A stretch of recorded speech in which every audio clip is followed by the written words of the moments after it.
So hello friends, welcome to my channel English Notebook. तो आज के सेशन में हम बात करेंगे प्रेजेंट परफेक्ट टेंस की।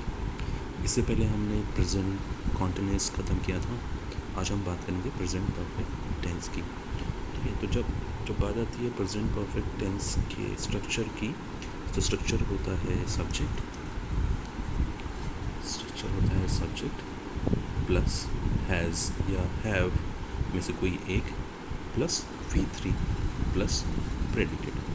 तो V3 यानी कि third form of the verb. तो अगर आपको याद होगा कि जब मैंने एक सेशन में वर्ब के बारे में बताया था, तो वहाँ पे V2 V1 V2 V3, जैसे कि ईट अगर वर्ब है तो ईट का V3 होता है ईटन। ठीक है, तो किसी भी वर्ब का V3 लिखने के लिए आपको पढ़ना होगा कि किसी भी वर्ब का V3 क्या होता है। जैसे कि ईट का V3 होता है ईटन। ठीक है, डू का V3 होता है डन। ठीक है, ऐसे होता था ईट, एट, ईटन। एट जो है वो V2 है और ईटन जो है वो V3 है। डू V1 है, डू डिड डन। तो यहाँ पे डू V1 है, V2 जो है डिड है और डन जो है वो V3 है। ठीक है, जैसे कि राइट। ठीक है, तो राइट का V3 होता है रिटन। तो ये कैसे पता चलेगा? तो ये पढ़ के ही पता चलेगा। आपको सारे वर्ब्स के V3 जानने होंगे, तभी आप ये सेंटेंसेस बना पाओगे। तो अब बात करते हैं कि किस तरह के सेंटेंसेस प्रेजेंट परफेक्ट में आते हैं। तो ऐसे सेंटेंसेस, ऐसे प्रेजेंट टेंस के सेंटेंसेस जो कि अभी अभी हुए हैं, ठीक है, वो सारे सेंटेंसेस जो है वो प्रेजेंट परफेक्ट में आते हैं। कुछ एग्जांपल्स देखेंगे।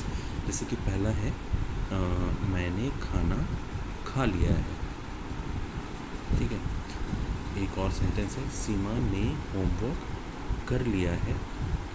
ठीक है, हम लोगों ने सारा काम खत्म कर दिया है। तुमने कपड़े धोए हैं। या और एक और एग्जांपल है वह दिल्ली से आई है। तो ऐसे जो सेंटेंसेस जो कि लिया है, किया है, दिया है, या फिर जैसे कि धोए हैं, आई है, गए हैं।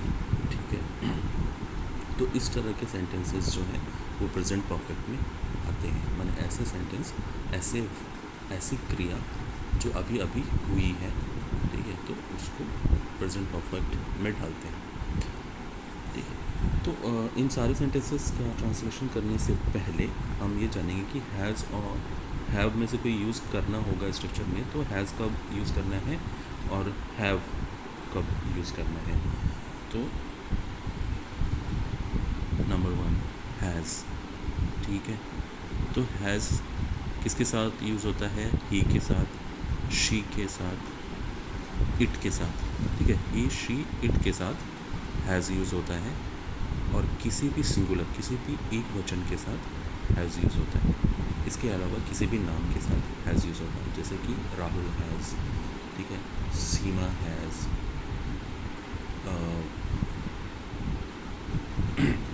इसी तरह से देव हैज़।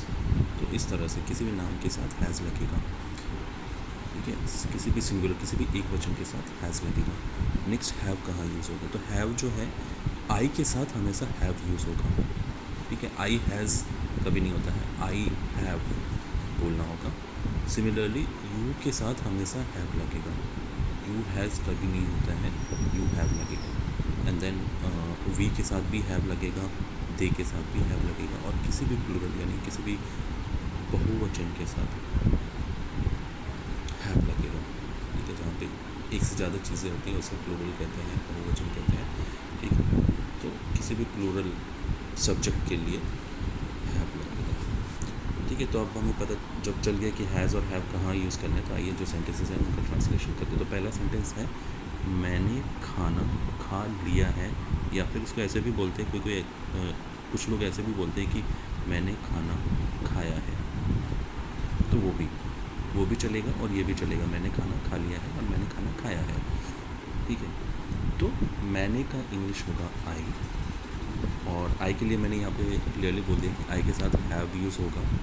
तो स्ट्रक्चर के हिसाब से सब्जेक्ट के बाद हैज़ हैव में से कोई एक, तो आई के साथ हैव, तो आई हैव।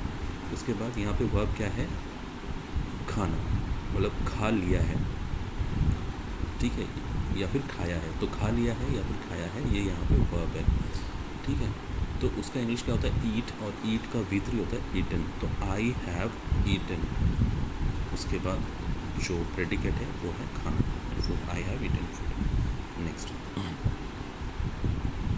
सीमा ने होमवर्क कर लिया है, सीमा हैज़, ठीक है। यहाँ पे सब्जेक्ट क्या है, सीमा, ठीक है। मैंने यहाँ पे क्लियरली बोल दिया कि किसी भी नेम के साथ हैज़ लगता है, ठीक है। तो इसलिए सीमा के साथ हैज़ लगा है, और सब्जेक्ट हैज़ हैव, तो सब्जेक्ट के बाद हैज़, एंड देन वर्ब क्या है यहाँ पे, कर लिया है। वर्ब यहाँ पे है कर लिया है। तो करने का इंग्लिश होता है डू, और डू का V3 होता है डन, ठीक है। तो सीमा हैज़ डन होमवर्क। नेक्स्ट, हम लोगों ने सारा काम ख़त्म कर दिया है, या फिर हम लोगों ने सारा काम ख़त्म किया है। दोनों ही सेम सेंटेंसेस हैं, सिर्फ दो तरीके अलग बोलने के। तो हम लोगों का इंग्लिश होगा वी, और वी के साथ हमेशा हैव लगता है, तो हैव लगा दिया, ठीक है। यहाँ पे वर्ब क्या है, ख़त्म कर दिया है, ख़त्म करना यानी कि फिनिश, और फिनिश का V3 होता है फिनिश्ड, ठीक है। फिनिश में ईडी लगा दिया तो V3 हो जाता है। तो we have finished all work, सारा काम, ऑल वर्क कर दिया। नेक्स्ट, तुमने कपड़े धोए हैं। सो तुमने का इंग्लिश होगा यू, और यू के साथ हमेशा यूज़ होगा हैव, मैंने यहाँ पे बताया, तो यू के साथ हैव लगा दिया। यहाँ पे वर्ब क्या है, धोए हैं, ठीक है। तो धोना का इंग्लिश होता है वॉश, और वॉश में जब ईडी लगाते हैं तो V3 हो जाता है। So you have washed clothes, ठीक है। क्या धोया है, तो कपड़े, तो क्लोथ्स, क्लोथ्स जो है वो आपका प्रेडिकेट है एंड में। नेक्स्ट सेंटेंस है, वह दिल्ली से आई है, या फिर वह दिल्ली से आ गई है। सो तो यहाँ पे आई है यानी कि वो फीमेल है, तो फीमेल के लिए शी होगा, और शी के साथ यहाँ पे मैंने मेंशन किया है कि शी के साथ हैज़ लगाना है, ठीक।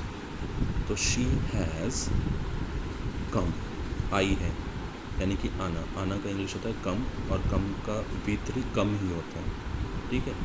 कम, और कम का V2 होता है केम, और V3 अगेन कम होता है, तो कम, केम, कम, ठीक है। तो शी हैज़ कम, कहाँ से आई है, दिल्ली से, तो फ्रॉम दिल्ली, ठीक है। तो ये था प्रेजेंट परफेक्ट टेंस, और उसको किस तरह से ट्रांसलेट करते हैं वो भी मैंने बता दिया। तो एक चीज़ हमेशा याद रखिएगा कि हैज़ और हैव के साथ हमेशा V3 ही यूज़ होता है।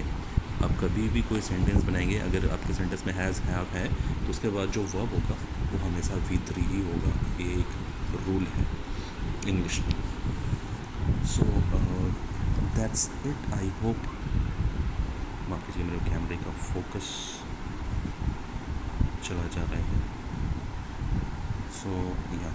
So that's it. आज के लिए बस इतना ही। आपके लिए टास्क ये है कि आप कोशिश कीजिए ऐसे सेंटेंसेस सोचने की हिंदी में जो कि प्रेजेंट परफेक्ट में आते हैं, ठीक है। और फिर उसको ट्रांसलेट करने की कोशिश कीजिए। हमारा स्ट्रक्चर ये है, मैंने बता दिया हैज़ हैव कहाँ पे यूज़ करना है, स्ट्रक्चर भी यहाँ पे लिखा हुआ है। तो कोशिश कीजिए एटलीस्ट 5 सेंटेंसेस अपनी तरफ से हिंदी में लिखने के लिए, और फिर उसको इंग्लिश में ट्रांसलेट कीजिए। तो आज के लिए बस इतना ही। हम अपने अगले सेशन में फिर मिलेंगे। Thank you.